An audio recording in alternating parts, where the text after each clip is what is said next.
Welcome to That Was Delicious. I'm your host, Brooke Elison.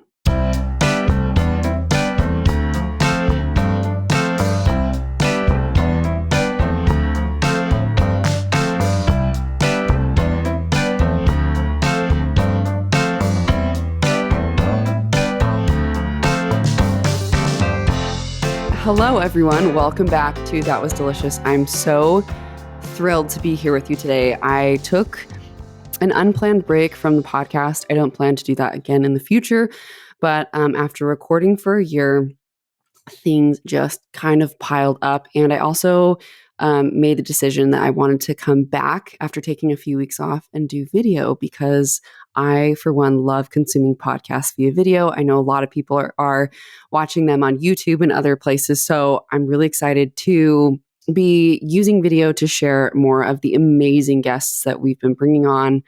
2021 has been a year for the books. This spring, I took over 100 women to Italy on our female foodie tours. So that was a very fun, very crazy spring. And then I had a lot of family stuff going on in June. But what we're talking about today, to jump back into That Was Delicious, is Maui. We're going to talk about Maui, all things Maui. My husband and I recently took a very spontaneous trip to Maui, probably one of the most last minute trips I've ever planned in my life. It was so fun. Long story short, we had an opportunity to go somewhere, just my husband and I, and we were doing a lot of research on where to go. We wanted to go to the beach. We wanted to be lazy. We didn't want it to be like a sightseeing trip or anything that would require going and moving. We have 3 young children. We are busy business owners. We have a lot on our plates. And so we for sure wanted to do something that we could relax and use to rejuvenate, but do a couple fun things too. So we were looking at places like Cabo, even Florida. I'm a huge fan of the beaches in Florida, although I was a little hesitant because it can get really hot this time of year down there. And I just kept feeling like we should go to Hawaii. It's hard to find a place 2 weeks before you go somewhere, though. And so I actually stayed up till almost 2 a.m. one night, just digging. You know, when you get in those modes where you're researching and you just have the energy and you're moving and shaking. And that's how I was. I was just looking on website after website, looking at hotel deals. And we are pretty loyal to Delta. This is not an ad, but we have saved our miles forever. And so I thought, I'm going to look on Delta Vacations and see what they have. And I found some great deals for hotels in Maui. And I don't know if that's because of the devastation that happened as a result of the fires last fall. But I did some research on where the fires happened and where these hotels would be. And we decided to land on taking a 5-day trip, more or less, to the Fairmont, the Kailani Fairmont. Also, I have to put a massive disclaimer out there. I am going to botch things and say them incorrectly. I love Hawaii, but I'm super new to it. And so a lot of these pronunciations, I'm sure I will make mistakes, and I will try my best. I really like to pronounce things correctly when I can, but it's just Hawaii is a whole new world to me. We have only spent one other trip. We've only taken one other trip to Hawaii, and that was to Oahu 2 years ago, and we loved it. But, growing up, my family and I, we went to Mexico a lot. I love Mexico. And we've really enjoyed going to Florida and even Southern California. Growing up in Utah, that was kind of our go-to road trip. But to be totally honest, I got food poisoning in almost 2 years ago in Mexico. I was with my parents and siblings and in-laws. There were a lot of grandkids there. We were in the Tulum area. We ate at a reputable restaurant, and 3 of us, my dad, my sister-in-law, and I got more sick than I have ever been in my entire life. To put it shortly, I lost 10 pounds in less than a week. So you could say that it was an unforgettable trip. We laugh about it now, but there were a lot of crazy things that happened, and long story short, I think a lot differently now about like sanitation and taking care of food. I've thrown caution to the wind for years. Before now we're super lucky. We get to do a lot of travel, especially to Italy, which I don't worry about the food safety in general there. It's just like being in the States. Um, I'm not worried about like food being contaminated over there. But like when I was in my early 20s, I spent all my spare money on travel. I mean, I have eaten street food in Africa, in Asia, in China, Thailand, like so many different places. And I've enjoyed some amazing food because of it. And I've never really gotten sick. I have in general tried to follow guidelines like avoiding porous foods. So for if this is new to you, like cilantro, for example, is not a great food to eat in Mexico because it's it's not like a vegetable or fruit that requires peeling. It's going to get rinsed in potentially contaminated water. So I've tried to eat things like I know that can be cooked, that I know that are things that are being peeled or safe. But I've eaten so many street tacos in Mexico. And so all that to say that I'm warming up more and more to the idea of Mexico. It's harder. It takes longer to get there and it's more expensive, but to me, it's not worth it. And even further illustrate this point, over the 4th of July, I got awful food poisoning. My son and I got terrible food poisoning. We went to a barbecue and we should have been more careful because it was a super hot day. We showed up a lot later than other people that had been there. So it's safe to say a lot of the food had been sitting out for a long time. Thankfully, my husband Cody just has dodged getting sick all these times because we need someone to take care of us. So I'm glad that he's available to take care of us. But even more so, that was just days before we left. We got sick. I got sick on a Saturday and we left on a Monday. And I was still feeling pretty weak on Monday, but okay enough to travel. And it was a great week for me to rest. But at that point, I was even more grateful that we didn't book a trip somewhere where like Mexico, where I'd have to worry about like sanitation. So it's not to say that I won't go to Mexico again, but I'm more cautious. And I'm just so excited about Hawaii. I feel like once you start going to Hawaii, I say this about Italy a lot. Once you start going to Italy, you just discover all these other places you want to go to. I mean, in Italy alone, like just to name a few I've never been to that I'd love to go to. I'd love to go to Sardinia. I would love to go to Umbria, Puglia. Like there are so many places that I haven't even been to that I'd love to. In Hawaii, I kind of feel like it's kind of the same. So like we've been to Oahu, now we've been to Maui, but I'm like, what's Kauai like? What's the Big Island like? And I feel like until we go to each of them, we won't quite know what our favorite is. I suspect I would really, really love Kauai. I'm a big outdoor person. I love hiking. I love nature. And it just looks so rugged and beautiful. And I've heard so many good things. But unfortunately, 2 weeks out, we could not find a good place there that I wanted to stay at. And so the stars just kind of aligned. We booked these plane tickets. We decided to stay at the Fairmont. I extensively read through reviews on the Fairmont, and there were a few things I really wanted. I wanted it to be super clean, and I wanted the beach to be right there. I was looking at another resort. I think it was maybe the St. Regis, where the people online were saying like you'd have to kind of shuttle out to the beach and then like pay like $50 or $100 a day for the beach chairs and la la la. And I just really wanted something like good hotel, pool right there, beach right behind it. And I also did a little digging with restaurants and saw that there was plenty of things that were just like 10, 15 minutes away. And which brings me to the entire reason why I'm recording this episode today. And what I wanted to do is just share a little bit of insight into some of the great food that we found. This is by no means like an exhaustive, everything you need to eat when you go to Maui or the very best restaurants in Maui. While I certainly love a good challenge like that, and I love looking for excellent food no matter where I go, I committed to myself that on this trip, I wouldn't be trying to turning over every stone and looking for, making sure we hit the best of the best. Like it actually was really refreshing to just go and like, if we wanted to eat at another place twice, we could. If we wanted to just chill at the hotel, we could. But of course, you guys know me. And if you know female foodie at all, like life's too short to eat bad food. So um, we didn't have a bad meal on this trip. There was a lot of excellent food. And I'm just going to take it from the top. I'm going to share 10 restaurants that we ate at that I feel like are worth going to. I'm going to share them in kind of descending order. So the very last ones I'll share are my absolute favorites. And yes, we will be talking about Mama's Fish House and if I think it's the best restaurant on the island or not.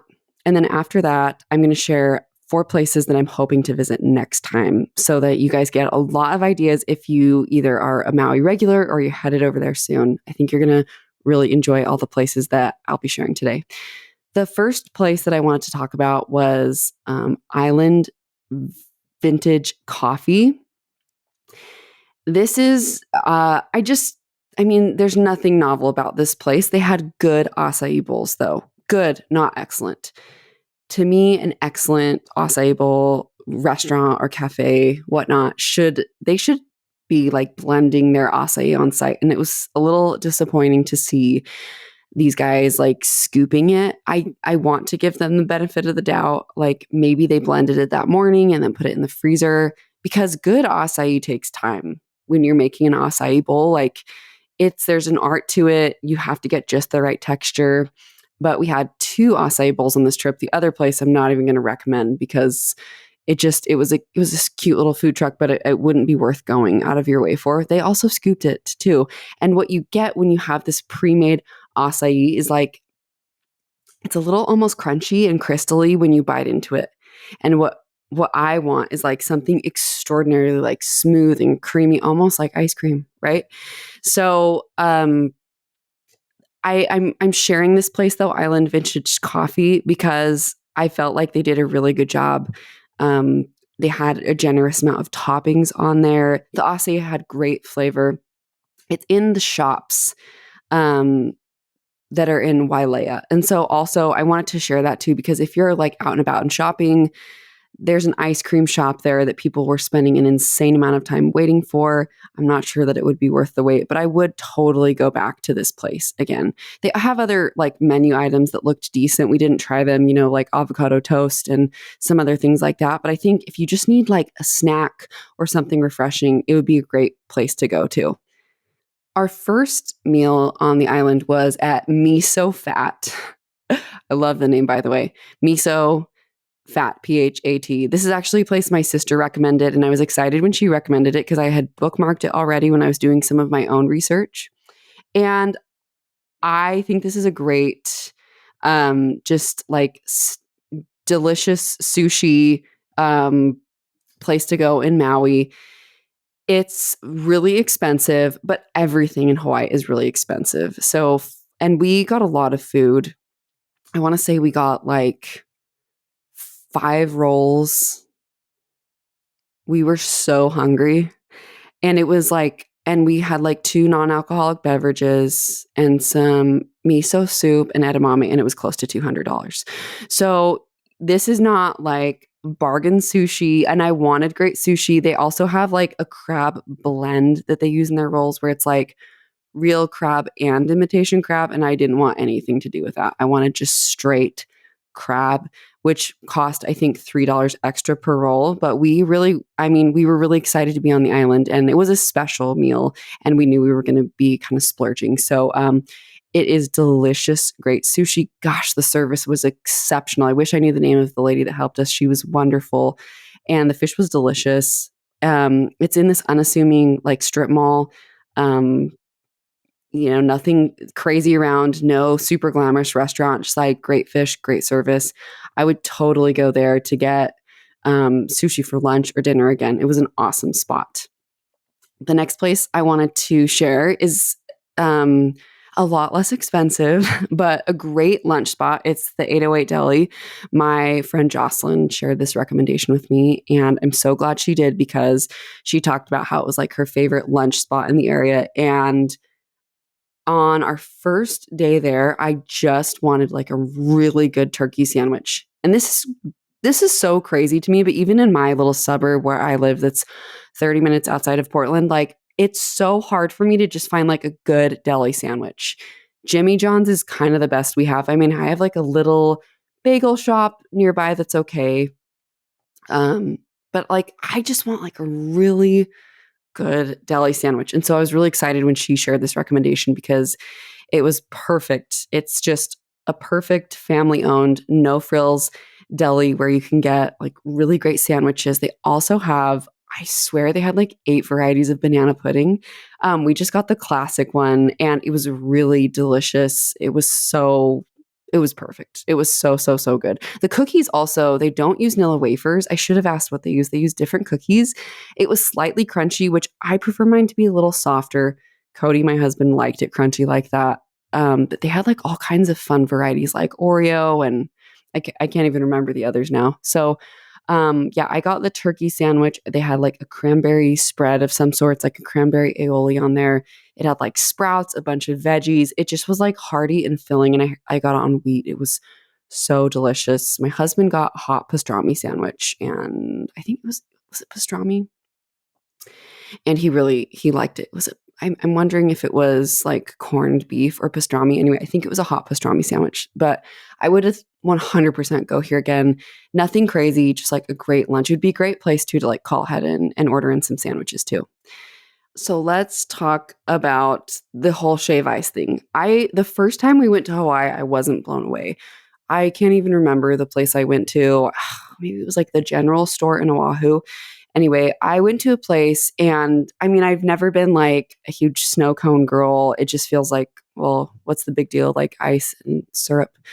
And so like going into this trip, it's not like I was like, oh, I can't wait to get my hands on some amazing shave ice. Like I knew we might try a spot, but didn't think much else of it. And multiple people, like good friends of ours that don't even like shave ice, recommended Ululani's. Um, are like the hygienist at the dentist recommended this place. Like multiple people told us, like you have to go there, and so that's where we went. Again, forgive the pronunciation if it's incorrect, but Ululani's Hawaiian shave ice. The first time we went there, it was like 4 o'clock, just about the time when everyone's done like playing at the beach for the day, and there wasn't like an estimated hour wait. So we got in the car and left. But the second time we went there were just like 3 people in line. It was after kind of an early lunch, so I want to say around like 11:30 or noon. We did not wait very long. And I'm here to tell you that I was pleasantly surprised. The food, or excuse me, the shave ice, I actually did like. And basically, how they do it, for those of you that haven't had it there, is they do a scoop of ice cream. I kept it simple with vanilla. I didn't want like too many flavors. And then they put the really delicate shave ice over the top, and then they put the flavors. I picked their most popular one, which now I'm trying to remember. I believe it was mango, passion fruit. I'm trying to remember the third one. And then I added some toasted coconut on top. And it was very satisfying. Is it better than an amazing slice of pie? No. Is it better than gelato? No. Is it better than a lot of desserts that I love? No, it's not like my favorite dessert in the world. But if I go back to Maui, and I shouldn't say if, when I go back to Maui, I will totally go back to Ululani's because it was super satisfying. It was perfect for a warm day. And I actually felt like it was like worth the money and worth trying this treat out. I really, really enjoyed it. Another place I wanted to call out that we had was for a takeout lunch was Tin Roof Maui. We actually went on a hike, and now I have forgotten the hike name, so I'm going to look it up on All Trails. It was the perfect hike, by the way. The gates don't open for this hike until right at 7 o'clock. We were there at like 6:50. Finally realized that the gates didn't open at 7, and then they never opened. And so we actually like jumped this barbed wire fence, which sounds way more intense than it is. But and then there were people after us that just like literally pushed the gate open. And we were like, wow, why didn't we think of that? But long story short, we went on an epic hike. Okay, here we go. The Wahe.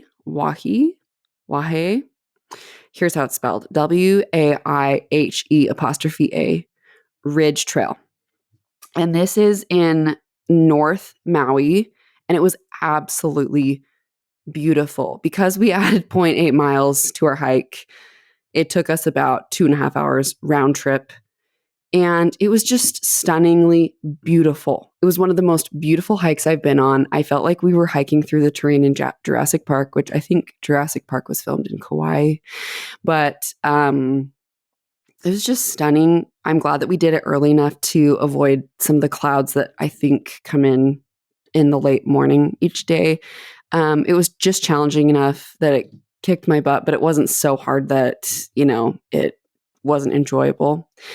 And we got really lucky too, because I know in Hawaii, when it's super muddy, like hikes can become really unenjoyable really fast. But this was like just a really, it wasn't it was a little muddy in a few parts, but it wasn't like a slippery, sloshy, super muddy thing. Like we were totally fine. We didn't have trekking poles. If you have access to trekking poles, though, I'd probably bring them if you want to hike in Hawaii. I think that's what I'll do next time. Because then even if it's slippery, you have so much more security. Nonetheless, we went on this hike. It was stunning. I'm so glad we did it. I would totally do it again. It was such a cool way to get to see Maui. And then I was starving after, and our hotel breakfast was done. And I wanted to go to a place called the Kihei Cafe, if I'm saying that right. But I was looking on Google Maps, which, by the way, this is the best tip of all time. If anyone's listening, here's how you can figure out how long people wait at a restaurant during a specific time or day. You get on Google Maps. Okay. So just pull out I'll walk you through this right now, but you get on Google Maps and let's look at this restaurant, the Kihei Cafe. And when you pull it up on Google Maps, you'll see all the info, the button for directions and calling. Then there's pictures. And if you scroll down, you scroll, there comes this popular times section. And this is my hack for determining if it's a good time to go to a restaurant and if I'm going to have to wait forever. This is my hack all the time. So right now, it's a Wednesday. It's 4 p.m. and it's showing a little busy, usually no wait. If I go to more of their peak hours, 9 a.m., and I can hover and touch these different times on my phone, 9 a.m. shows up to a 30-minute wait. So anyway, we talked about going there, but we saw that it was up to a 30-minute wait, and I was so hungry. I was like, there's no way I'm going to be able to wait for a half hour once we arrive. And so we decided to go to this place called Tin Roof, which is nearby. I had seen multiple publications post about it, and I knew the food would be good if we went there. I didn't really know anything about it, though. So instead of getting breakfast, we had kind of an early lunch, and this place is awesome. I would 100% go back. They have all kinds of dishes. They had poke. I shouldn't say all kinds of dishes, but they have a few different dishes. It's takeout only. It's in kind of an interesting location. You feel like you're in the wrong place because it's definitely not a restaurant type of area that you're in. But you basically go and order, and then they give you your food for takeout. So it's an awesome post-hike place, or if you want to pick something up and eat on the beach, this would be a great place to go. And their signature dish is what I ordered. So it's their double fried chicken thighs that are marinated overnight in a ginger sake shoyu covered in sweet rice batter, topped with this house-made sumiso gochujang aioli. And then they deep fry this chicken. It's incredibly crunchy, delicious deep fried chicken thighs. And then they have this mochi crunch that they put on top of it, and they serve it with cabbage, and you can get either rice or garlic noodles. It was delicious. I also got mine with a soft boiled egg. It was a little heavier than I wanted. I didn't really look at the menu, and he was the guy working there was well, the chicken's the best. I just was yeah, sure, let's do it. And I think I don't know what I was thinking. I think I thought that the chicken was going to be grilled or something. I don't know. But it was absolutely delicious. I would love to go back and try more menu items, including the poke. The next place I'm really excited to talk to you guys about is called Marlowe. And you know your girl loves a good pizzeria. And so when I actually was in the hotel flipping through like the magazine that they have on the coffee table, and there was this beautiful image of like really good artisanal pizza, Neapolitan looking pizza. And I was like, okay, well, where's that from? And that's how I found out about this restaurant called Marlowe. And it's in upcountry Maui, like up on the hill. And the chef's name is Jeff Shear, I believe is how you say it. And in his restaurant, it's Italian cuisine and included in that as pizza. And I also want to say that they had and I'm sure I'm going to give you incorrect information here, but I want to say they had some kind of James Beard nominee of sorts recently too. And so I was really stoked about this place. I looked at the menu. It looked really good. And let me just tell you, this is like not your typical Maui restaurant. It's it was a wonderful restaurant experience. Like you can tell they're really, really intentional about all the details from the dishes to the way the restaurant's set up. I love a restaurant that has like a little boutique area. I'm thinking of a couple places that come to mind, like in Phoenix. What is that place that has killer pizza and salads? Le Grand Orange. You know, I love that Le Grand Orange has like, they have like a full on boutique next to the restaurant. Or in Florence, Le Menagerie, one of my favorite restaurants there. They have like this, it's like Anthropology connected to a restaurant. And this isn't like a huge shopping area. It's just like when you walk in, there's like shelves and a table, but like they have like some beautiful things that if you wanted like a souvenir, you could buy. Like they have these bowls and cookbooks and salad tongs and some fun like food items too. But even more importantly, the menu was great. We started with a tomato special that had some fried crispy scallions on top, and the tomatoes were insanely delicious. And then we both got pizza, my husband and I, and the pizza is sourdough pizza. And the 100% highlight was the mortadella pizza. Mortadella, for those of you guys that don't know, I assume most people listening know what mortadella is. Mortadella is literally like sausage sliced, and it's an Italian meat, but it's not like breakfast sausage. It's more of like almost has like a fine texture like ham. So it's a cooked sausage that gets sliced. And unfortunately, this is where our bologna is derived from. I won't even eat American bologna, but I love mortadella, and it's such a delicacy when you're in Italy. And so when you see it here in the States, you should try it because it's really great, and especially on pizza. And this particular pizza it was like a white pie, so there wasn't a red sauce base. So it had like the mozzarella, sliced mortadella, and then they had jalapeno pistachio pesto that was like spooned over the top. And the jalapeno was not overpowering. It was so complimentary to like the rich mortadella and cheese. I actually posted a picture of this pizza on my Instagram. So if you want to see the visual, it's the first picture of several images that I shared about. I actually shared like a Maui food journal.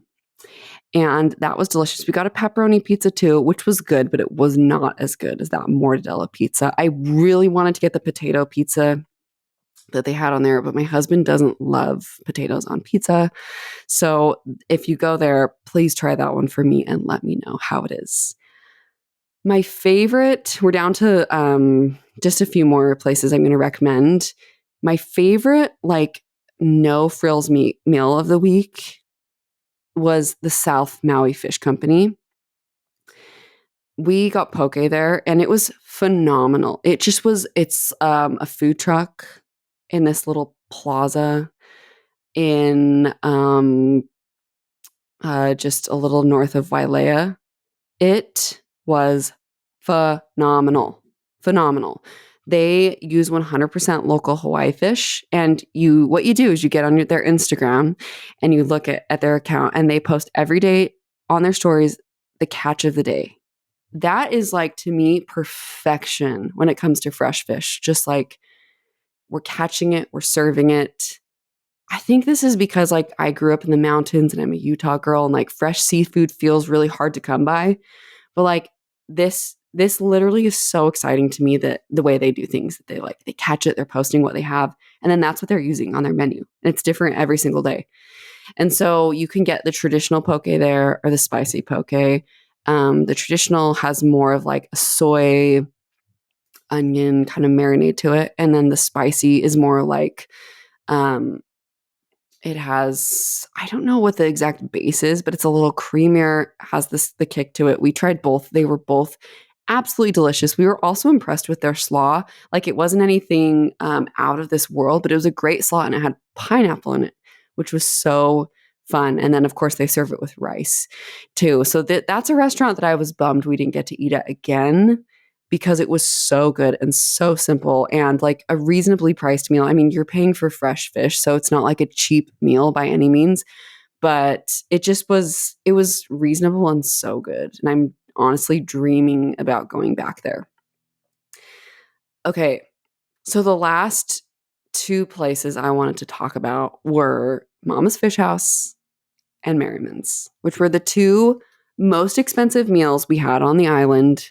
We didn't plan on going to both. I didn't even know what Mama's Fish House was till like 2 weeks ago, you guys, because I was talking to my sister and she was telling me how it was the hardest reservation to get on the island and how amazing it was. And then, like, everyone I talked to that I told we were going to Maui, they were like, oh, like, did you try to get into Mama's Fish House and Mama's Fish House, Mama's Fish House, Mama's Fish House? Like, everyone kept talking about Mama's Fish House. And so there was a lot of hype leading up to this restaurant. We knew it would be like an experience. We knew it would be hard to get into. And I had heard also from people too, online forums and even from friends, that it was like overhyped and really expensive. And so, you guys know, I just had to try it for myself.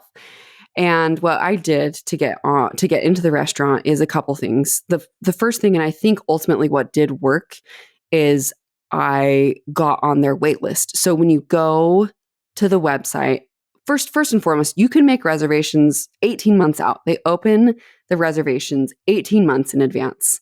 If you're like me, though, and you plan a last minute trip, or maybe you're just busy with life, like, you might not be able to do that. And so what I did is they have like a waiting list for each day that I got on. You enter your email, the time, the amount of people in your party. So I did that for like every single day that we were there. And then what I started to do is call them daily. And the first gal that I got on the phone told me that noon would be the best time to call each day to know about like canceled reservations.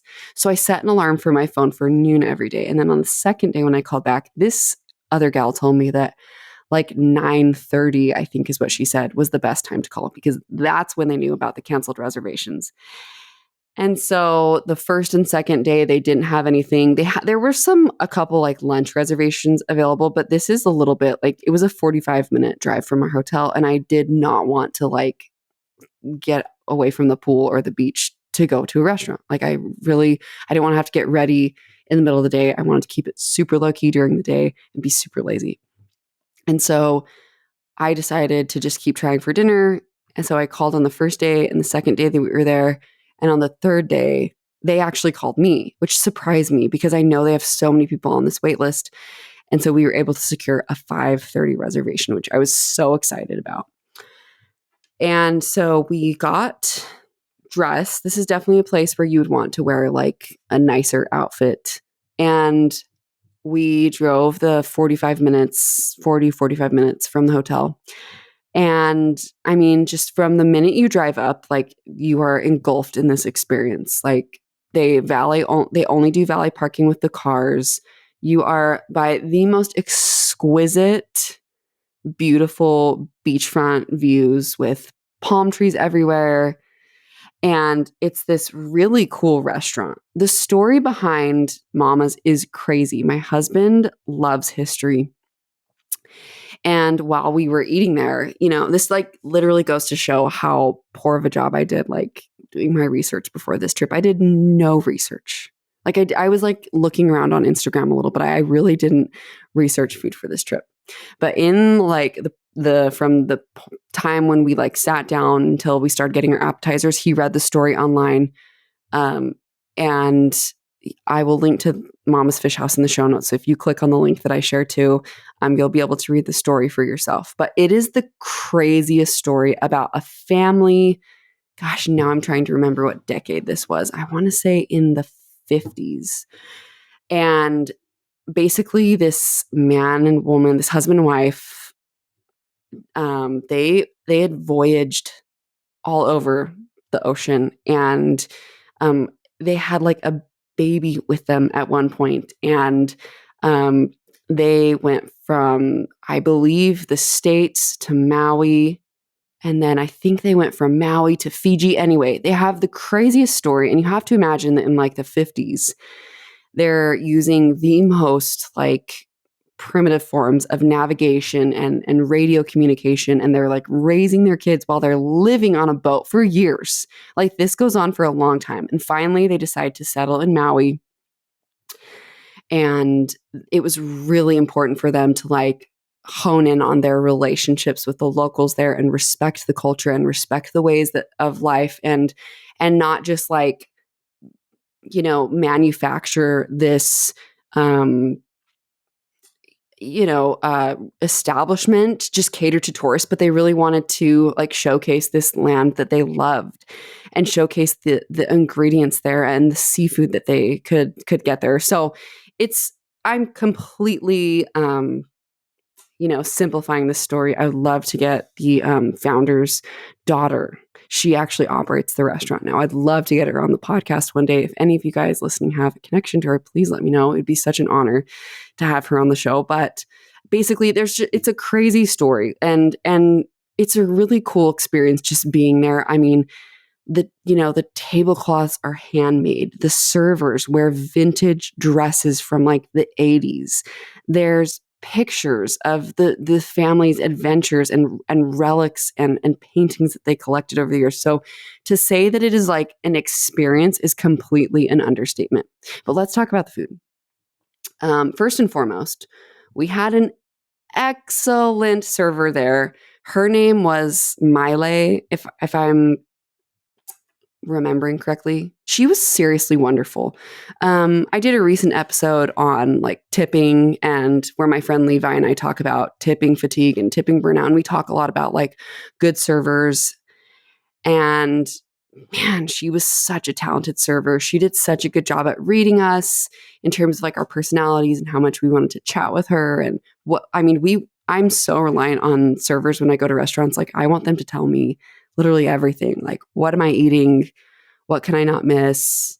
And she just did such a great job of like navigating us through the menu, telling us what to order. And so we started with this ahi poisson crude. It basically was like a ceviche of sorts with like a fresh white fish and lime and coconut milk. And they served it with, they called them island crisps. I believe they were cassava crisps. And it was so good. Like just picture these succulent, juicy pieces of fish. The like coconut milk and lime was so complimentary to it. It was simple, but a really great start. We also had the Caesar salad. I was a little underwhelmed by the Caesar salad. Cody loves Caesar salad, you guys. He'll get it at every restaurant he goes to, which is something I love about him. And so we've had a fun time. Like I love Caesar salad too. So we try them. If it's on the menu, there's like an 80% chance we're ordering it. This one, like it was good. It had this shaved smoked ahi tuna on it that it wasn't even like flaky big pieces of tuna. It was like these really delicate pieces of tuna, which was fun, and the flavor was good. But I felt like it didn't impress me.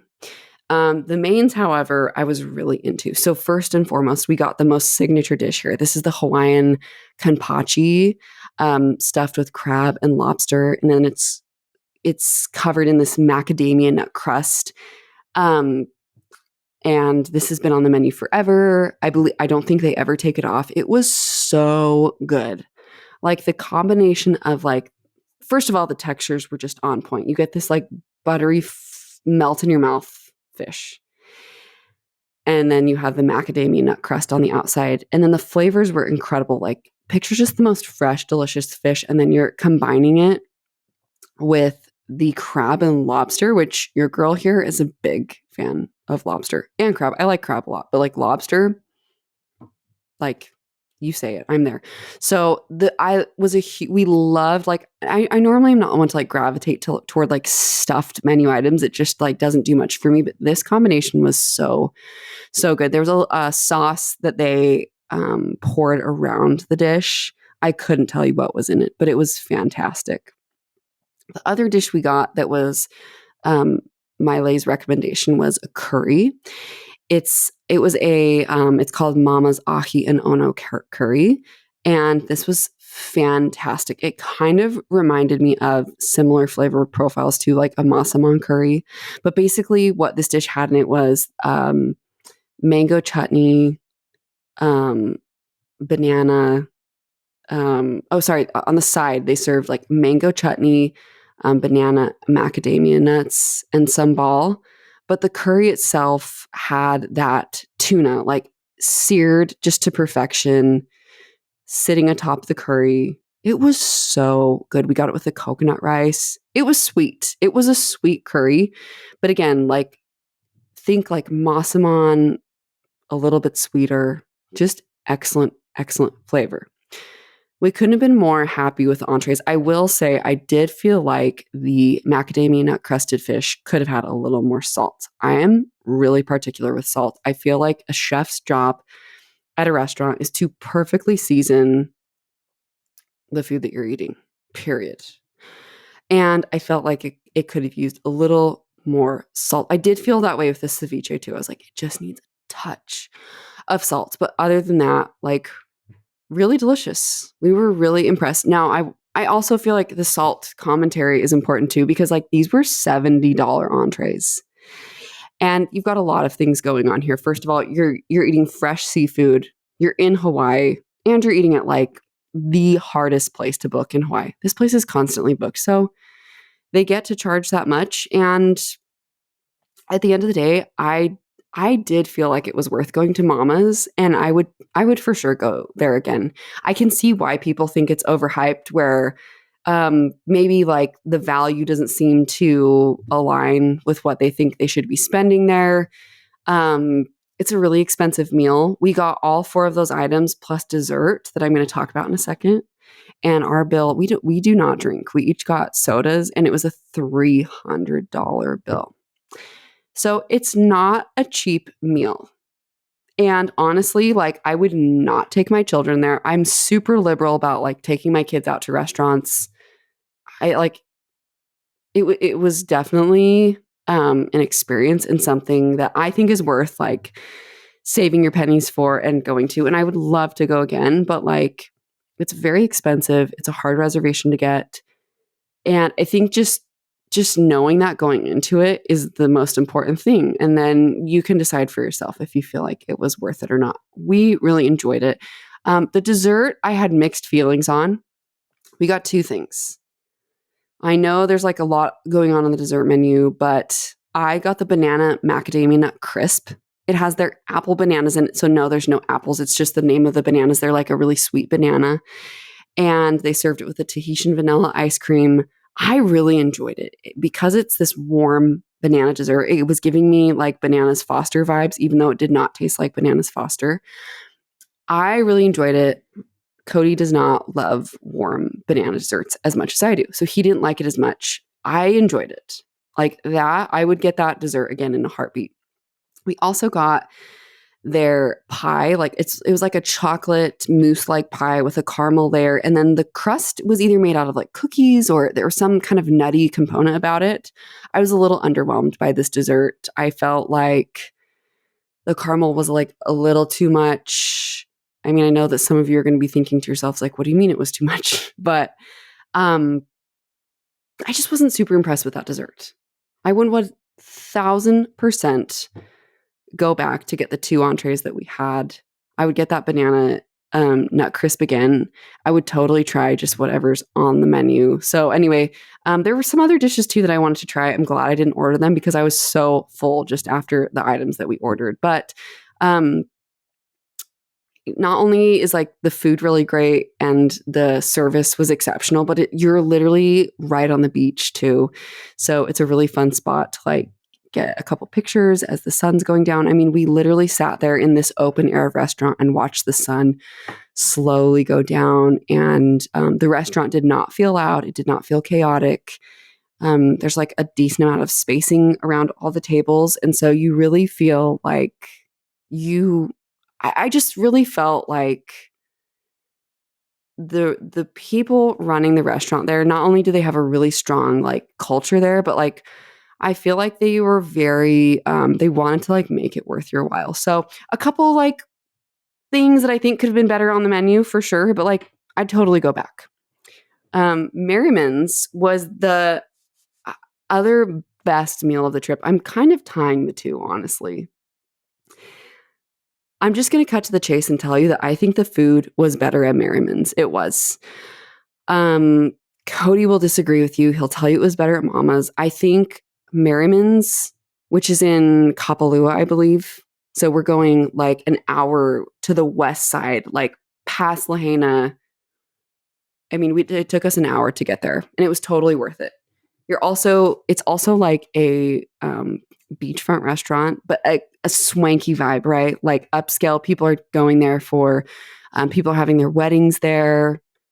White tablecloth type of establishment. I mean, we weren't dressed too fancy, but it's a nice place.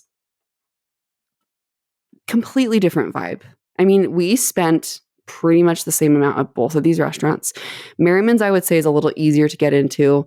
We were having a hard time finding a reservation for a good time. And I will say that they have like a texting service that you can connect with on like Talk, or I think even their voicemail for the restaurant shares the information for that. I'm sure it's on their website too.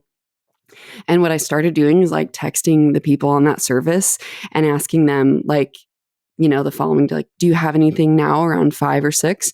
And so I highly recommend like either trying to make a reservation on Talk or utilizing their texting service because they're really responsive and awesome on there.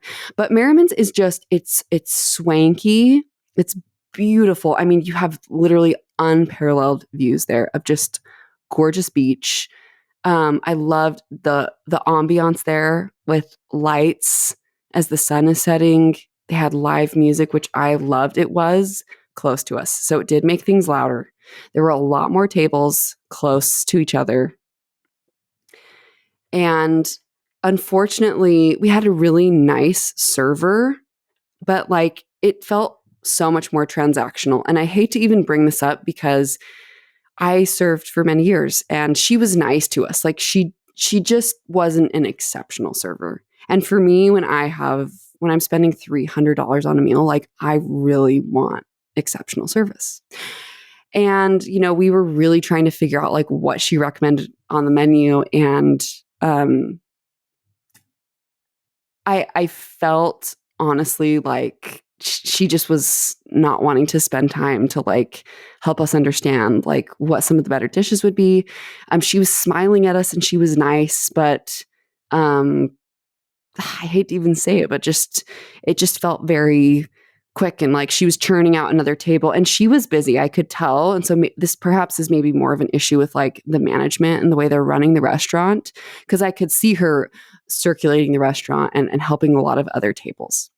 But it just felt like, and we went to this restaurant the night after we went to Mama's. So naturally we're comparing the restaurants, but it just seemed like she cared a little less.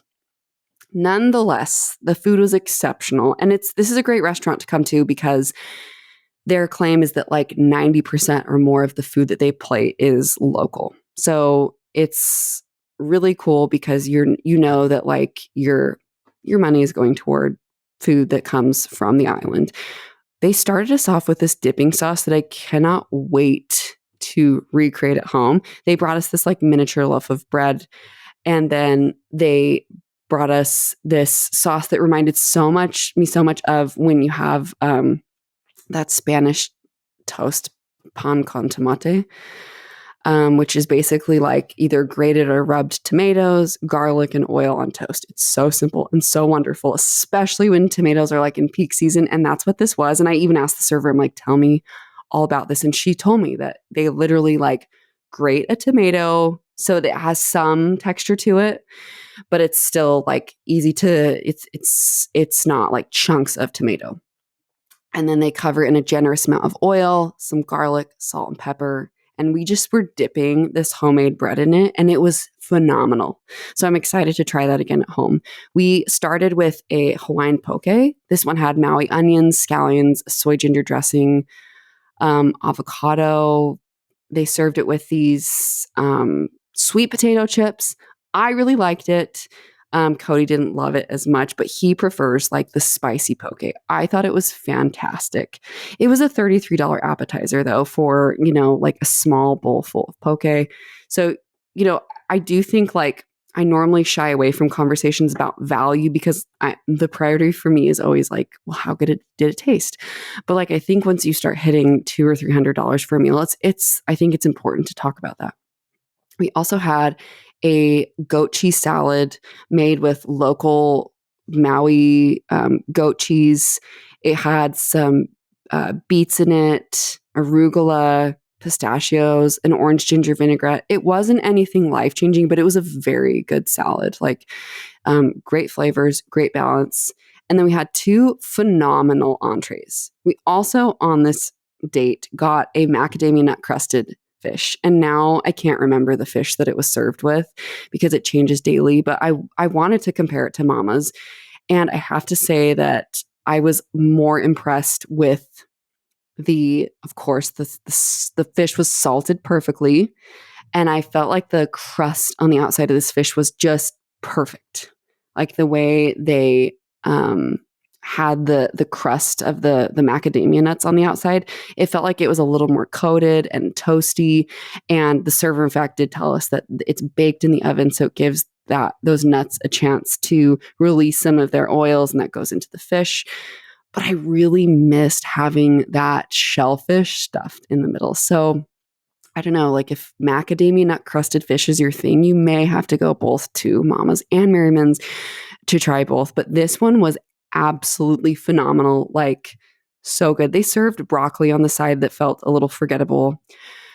And my husband actually ordered a filet. There was a special, and we'd had a lot of fish. He's a Texas guy, he's a steak guy, and so he got a filet mignon. It was cooked to absolute perfection. It was just melt in your mouth perfect. They had a ribeye on the menu too, but I talked him into the filet mignon because I think that's the harder cut of meat to cook. It's pretty easy to cook a ribeye at home. I've got a great recipe on femalefoodie.com, by the way. It's my favorite way to cook it over a cast iron skillet is just literally you salt and pepper it, you leave it out at room temperature, you crank your cast iron skillet up to high heat, and then you sear it for 3 to 4 minutes aside, depending on how thick the steak is. Filet mignon's kind of a different beast. And hopefully it's a cut of meat that I master one of these days. But because it is so lean and such a thicker cut of meat, you can't just throw it on the grill or the skillet like that. You have to be a lot more careful. And so it was fun to enjoy it prepared by someone else. And it was just absolute perfection. The potatoes and the sauce, the gravy they served it with were phenomenal. We also had 2 desserts at this restaurant, and my friend Sarah told me to get the pineapple macadamia nut bread pudding, and holy smokes, it was so good. I mean, if you guys love bread pudding, this dessert should be on your bucket list. It had this salted caramel. They served it with a house-made Tahitian vanilla bean ice cream. It was like custardy. It had depth of flavor. The texture on top of the macadamia nuts perfectly complemented the just soft, delicious bread pudding. So anyway, 100% worth it. Honestly, I felt like just going there for that dessert was so worth it because it was so good. We also had these house-made malasadas. Those are the Portuguese pastries or donuts that are really popular in Hawaii. They were very good. I wouldn't say they were life-changing, but they were very good. They served it to us with a bourbon caramel. It was too boozy for me. Like, I couldn't eat it. I actually ended up drizzling some of that salted caramel from the bread pudding on it. And that was perfect. I think in the future, that's the move they need to make. So again, I know this is like the most lengthy discussion about two fantastic restaurants. I truly believe that you can't go wrong with either. It just kind of depends on what is your priority. I would be so happy to go back to either of them. And if Cody were on this interview, he'd have different opinions too. But we did agree that the food was excellent at both. I also want to make an honorable mention to the Keilani Fairmont. We stayed there because we found a pretty good deal there. The poolside meal I had wasn't anything worth writing home for, and it was, of course, super expensive, but we included in our stay was the breakfast, and it was fantastic. Like, we enjoyed delicious omelets, eggs Benedict, incredible fresh fruit, pastries. I mean, seriously, this was one of the best hotel breakfasts I've ever had. So if you're looking for a hotel in the area that has a great hotel breakfast, or if you just want to splurge one morning and go enjoy a really great hotel breakfast, I would highly recommend it. Just a few places that I'd love to try next time that are kind of on my radar now. I mentioned this previously, but the Kihei Cafe, the pancakes there look so good. I saw French toast on the menu too. I know that they open at 5 a.m. So I feel like that would be such a great spot for if you have like your first morning there and you're awake because you're used to like Pacific time or mountain time or whatever. I feel like that would be like a great first breakfast to have there. Leota's for pie was recommended many times. I'd love to go to Star Noodle for their Asian fusion. And I heard a lot of good things about is Nalu's, if I'm saying that correctly. Just kind of an all-day cafe with, breakfast items, acai bowls, lunch and dinner items. So that's on my list for next time. If you guys have any favorites, please let me know. I'd be so interested to hear. Also, just wanted to make a quick comment too, just about, the people of Maui and just the respect I have for them. We, one time during our trip, drove past Lahaina, and there was a beautiful tribute off the side of the highway for the lives they lost. And there's just a real sense of reverence and respect on the island for this tragedy that so many suffered from. And,